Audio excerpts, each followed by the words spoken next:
क्या आप भी घर बैठे अपने मोबाइल से या लैपटॉप से पैसे कमाना चाहते हैं? ट्रेडिंग का सोच रहे हैं लेकिन शुरू कहाँ से करें? स्टॉक मार्केट क्या होती है और ये काम कैसे करती है? शेयर्स क्या होते हैं? मार्केट्स में कैसे अप्स एंड डाउन्स आते हैं? और किस तरह से हम मार्केट को टैकल कर सकते हैं? मार्केट के अंदर ट्रेडिंग की कितनी स्ट्रैटेजीज होती हैं और इस शेयर के बिजनेस से, स्टॉक मार्केट के बिजनेस से आप कितने अलग-अलग तरीकों से पैसे कमा सकते हैं?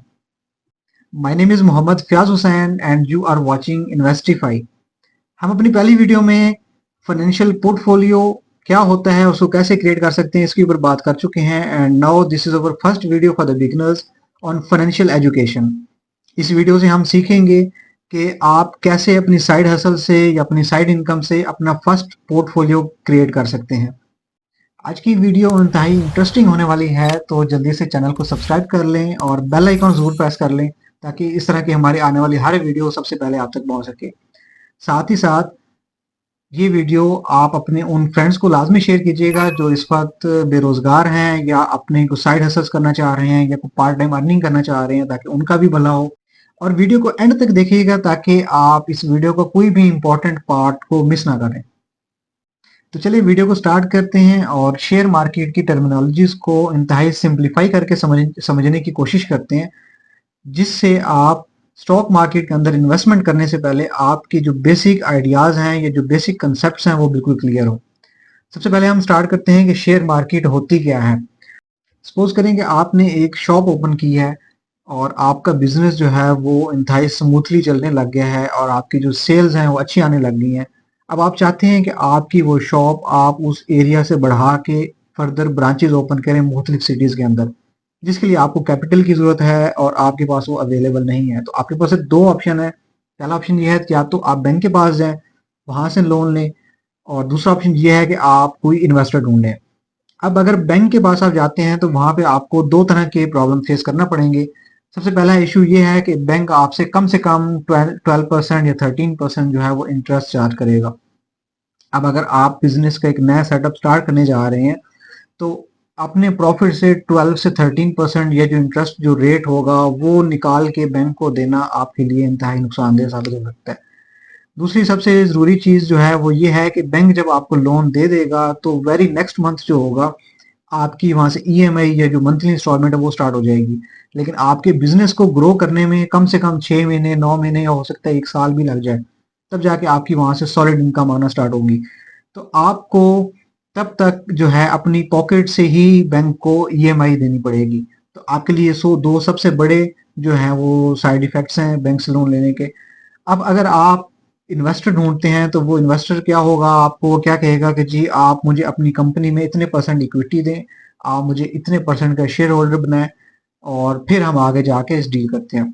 और ये सबसे बेस्ट ऑप्शन यही होता है कि आप कोई भी एक आपने इन्वेस्टर ढूंढा। इस तरह के इन्वेस्टरों को एंजल इन्वेस्टर कहा जाता है, जो आपको आपको जितनी अमाउंट रिक्वायर्ड है वो आपको देते हैं और आपकी उनसे डील होती है कि इतने परसेंट जो है वो शेयर आप उनको देंगे। और जब आपका बिजनेस चलने लग जाता है तब आपने जो आपकी डील हुई होती है उसके मुताबिक उतने परसेंट जो प्रॉफिट होता है फिक्स आपका, वो आपने उनको देना होता है। उन जो एंजल इन्वेस्टर है उसने एक्चुअल में काम कोई नहीं करना होता, सिर्फ आपको जो है वो इन्वेस्टमेंट प्रोवाइड करना होता है। अब आपका ये इशू हल हो गया। अब फर्दर आपका बिजनेस मजीद ग्रो करता है और आप चाहते हैं कि आप पूरी कंट्री के अंदर अपनी ब्रांचेस स्टार्ट करें। उसके लिए भी आपको और ज्यादा कैपिटल की जरूरत है। अब आपकी जो हेल्प है वो इन्वेस्टर के पास भी इतनी ज्यादा इंडिविजुअल के पास अमाउंट नहीं होती कि वो आपकी हेल्प कर सके। अब आपके पास सिर्फ एक ही ऑप्शन रह जाता है कि आप स्टॉक एक्सचेंज हैं, वहां पे अपनी कंपनी को लिस्ट करें, आप आईपीओ करें, इनिशियल पब्लिक ऑफरिंग, और आप जो जनरल पब्लिक है वहां से जो है वो फंडिंग कलेक्ट करें और अपना बिजनेस को एक्सपेंड करें। तो स्टॉक एक्सचेंज एक ऐसी जगह है जहां पे मुख्तलिफ कंपनियां आके खुद को रजिस्टर करवाती हैं, वहां पे आईपीओ करती हैं। आईपीओ मतलब इनिशियल पब्लिक ऑफरिंग देती हैं कि हमारे हमें सपोज 1 करोड़ रुपया जो है फंड्स की जरूरत है, 1 करोड़ आपको कैपिटल की जरूरत है। आप स्टॉक एक्सचेंज जाएंगे, आप कहेंगे मुझे 1 करोड़ चाहिए, तो आप उसके अगेंस्ट अपनी कंपनी के शेयर अलॉट कर देंगे। अब शेयर आपने सपोज 1 रुपए शेयर की वैल्यू रखी है और आपने 1 करोड़ शेयर जो है कंपनी के वो बना के आपने जनरल पब्लिक में ऑफर कर दिए हैं। अब वहां पे जो जनरल पब्लिक है उसमें आपके जैसे मेरे जैसे लोग वो क्या करेंगे, उस कंपनी के शेयर्स परचेज करेंगे और वो आप 1 शेयर भी परचेज़ कर सकते हैं, आप 100 शेयर भी परचेज़ कर सकते हैं, आप 1 लाख शेयर भी परचेज़ कर सकते हैं, उसमें कोई लिमिट नहीं होती, ना मिनिमम की ना मैक्सिमम की। अब उससे कंपनी को क्या फ़ायदा हुआ कि उनको जो कैपिटल रिक्वायर्ड है, वो जनरल पब्लिक से थोड़ी-थोड़ी अमाउंट इकट्ठी करते-करते वो एक उनको कैपिटल की अमाउंट उनकी पूरी होगी, उनको मिल जाएगी। अब सवाल यहाँ पे ये है कि कंपनी का तो फ़ायदा हो गया, उनको कैपिटल मिल गया, वो अपना बिज़नेस सेटअप स्टार्ट करेंगे, एक्सपेंड करेंगे। लेकिन उसमें अब हम जनरल पब्लिक जिन्होंने वो शेयर्स लिए हैं, उनका क्या फ़ायदा? अब होगा ये कि जब जब कंपनी ग्रो करेगी, कंपनी को प्रॉफिट होगा, तो चूंकि आप कंपनी के शेयर होल्डर हैं, अब आपके पास कंपनी के शेयर्स हैं, तो जितने आपके पास शेयर्स हैं उस हिसाब से आपको भी प्रॉफिट होगा। लेकिन अगर इन केस कंपनी लॉस में चली जाती है तो आपको भी कंपनी के शेयर होल्डर होने के नाते आपको भी वो लॉस जो है बराबर बराबर अपने पास से देना पड़ेगा। लेकिन मैं एक चीज़ यहाँ पे क्लियरली कर दूँ कि जो कंपनियाँ स्टॉक एक्सचेंज में रजिस्टर्ड होती हैं, वो छोटी-मोटी लोकल कंपनीज़ नहीं होती, क्योंकि स्टॉक मार्केट के अंदर आके रजिस्टर होने के लिए आपको अच्छी खासी फीसेस देनी पड़ती हैं। इसकी बहुत ज़्यादा रेगुलेशंस हैं। इसको बहुत सारे जो इदारे हैं, वो मॉनिटर कर रहे होते हैं, जैसे एससीसीपी है, जैसे एनसीसीपी है, मुख्तलिफ इदारे हैं, इसको रेगुलेट करते हैं। तो उससे होता ही है कि कोई भी छोटी-मोटी कंपनी इसमें नहीं आती, हमेशा बड़ी कंपनी ही आके करती हैं, तो आपके जो लॉस के चांसेस है, वो बहुत ही कम है। अब अगली बात ये है, यहाँ पे ये तो क्लियर हो गया कि स्टॉक एक्सचेंज क्या है और कंपनियां कैसे खुद को आके आईपीओ करवाती हैं और कैसे हमने उन कंपनियों को शेयर लेने हैं। अब क्वेश्चन ये है कि क्या आप जो उन कंपनी में इन्वेस्टमेंट करते हैं, कल को अगर वो कंपनी कहीं भाग जाती है, रफू चक्कर हो जाती है, तो आपकी इन्वेस्टमेंट किधर जाएगी, वो कौन देगा? अब उसका मैं आपको एक सिंपल सा आंसर देता हूँ कि जो स्टॉक एक्सचेंज में कंपनी आके रजिस्टर होती है, जैसे मैंने पहले भी बताया कि इनकी जो बहुत ज़्यादा रेगुलेशंस हैं, बहुत ज़्यादा रेगुलेटरी इदारे हैं, जो इसको मॉनिटर कर रहे होते हैं टाइम टू टाइम। जैसे कि आपका security and exchange commission of Pakistan है, वो इसको प्रॉपर्ली रेगुलेट करता है। आपका एनसीसीपी है, नेशनल क्लियरेंस कंपनी, वो इसको रेगुलेट करती है। तो ये पाकिस्तान के सरकारी इदारे हैं जो जितनी भी आके कंपनियां रजिस्टर होती हैं, उनको प्रॉपरली वो time to time take care कर रहे होते हैं, उनको देख रहे होते हैं। तो आपकी जितनी भी इन्वेस्टमेंट है, आपकी जो फंडिंग है, वो 100% सेफ एंड सिक्योर होती है और वो कहीं भी नहीं जाती। फर्स्ट। दूसरी चीज ये है कि जो स्टॉक मार्केट है, इसके अंदर शेयर्स और स्टॉक, इन दोनों में क्या डिफरेंस है? जनरली हम लोग इन दोनों को सेम सेम ही चीज समझते हैं, लेकिन मैं आपको एक बेसिक सा इनका जो है डिफरेंस वो बताने जा रहा हूँ कि जो शेयर होता है और स्टॉक होता है, इसमें क्या फर्क है। अब स्टॉक सपोज जो एक स्टॉक एक्सचेंज है, उसके अंदर कोई एक कैटेगरी की कंपनी रजिस्टर्ड नहीं हुई है, उसके अंदर डिफरेंट कंपनीज जो हैं वो रजिस्टर्ड हैं और डिफरेंट कैटेगरीज की हैं। अब जिसमें फार्मास्यूटिकल भी हो सकता है, जिसमें फर्टिलाइजर सेक्टर भी हो सकता है, जिसके अंदर आईटी और कम्युनिकेशन की कंपनीज भी हो सकती हैं, जिसमें टेक्नोलॉजीज की कंपनीज भी हो सकती हैं। डिफरेंट सेक्टर्स हैं। अब आपके पास बहुत 1 लाख रुपया है, आप इन्वेस्ट करने जा रहे हैं और आपने किसी एक कंपनी में इन्वेस्ट किया हुआ है, एक ही कंपनी के आपने 1 लाख रुपए के शेयर ले लिए हैं। अब जो वो 1 लाख के आपने एक कंपनी में इन्वेस्ट किया ना, वो आपको अब आपके पास वो स्टॉक है। एक कंपनी जो है वो एक स्टॉक है और उस कंपनी के आपने जो वो लिए हैं शेयर्स, उनको एक्चुअल में शेयर कहते हैं। मजीद इसको मैं क्लियर करता हूँ कि आपने 10 कंपनियां ली हैं, 10 कंपनियों के शेयर लिए हैं और जो 10 कंपनियां हैं वो आपके पास स्टॉक्स हैं। पहली कंपनी, दूसरी कंपनी, तीसरी कंपनी, वो आपके पास स्टॉक्स हैं। और उन कंपनियों के अंदर फर्दर आपने जो शेयर लिए हैं, जो उनके अंदर आपने पोर्शन लिया है, उसको शेयर कहा जाता है। स्टॉक एक्सचेंज के अंदर जो है आप डायरेक्टली जाके अपना अकाउंट ओपन नहीं करवा सकते, बल्कि बहुत सारे ब्रोकर्स होते हैं जिनके पास आपने अकाउंट ओपन करवाना होता है। वो ब्रोकर का काम क्या है कि वो ब्रोकर जो है वो भी प्रॉपरली जो रेगुलेटरी डिपार्टमेंट्स हैं उनके साथ रजिस्टर्ड होता है। और वो ब्रोकर क्या करेगा, आपने जो शेयर खरीदने हैं, जो शेयर बेचने हैं, उन सबको मैनेज करेगा। आपके शेयर आपके बिहाफ पे वो खरीदेगा भी, बेचेगा भी, मुख्तलिफ कंपनियों से जिन जिनका आप उनको बताएंगे।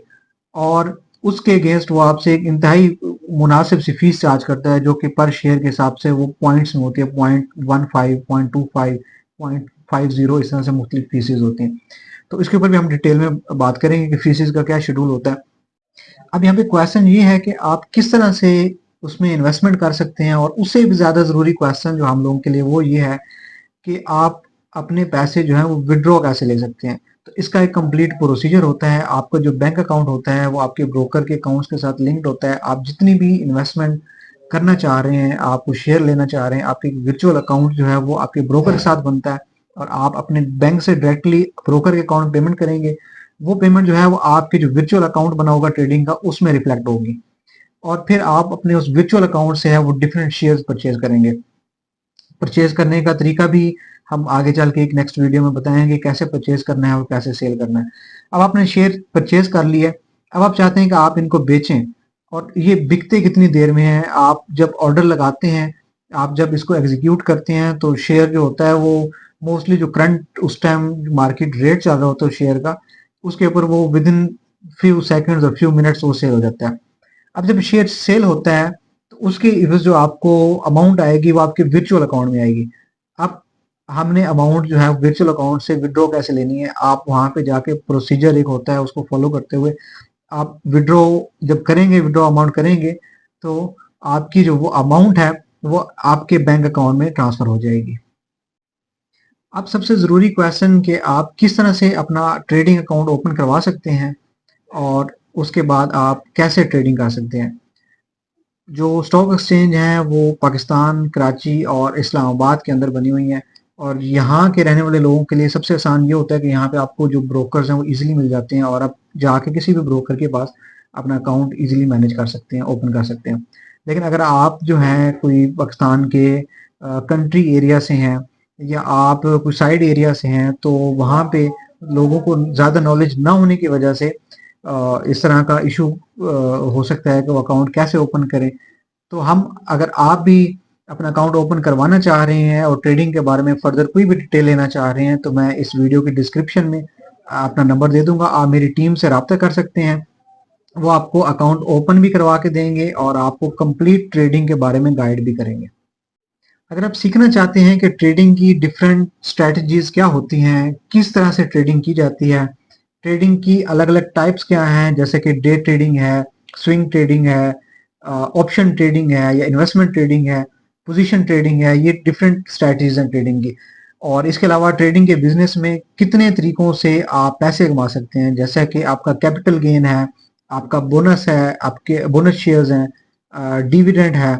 ये सारों के ऊपर अगर आप चाहते हैं कि हम एक कंप्लीट डिटेल में वीडियो बनाएं तो कमेंट करके जरूर बताइएगा। हम आपके लिए इन सारे टॉपिक्स के ऊपर एक कंप्रिहेंसिव वीडियो बनाएंगे जिससे आपको आपके नॉलेज में फर्दर इजाफा होगा। Thank you so much for watching Investify. अल्लाह हाफिज।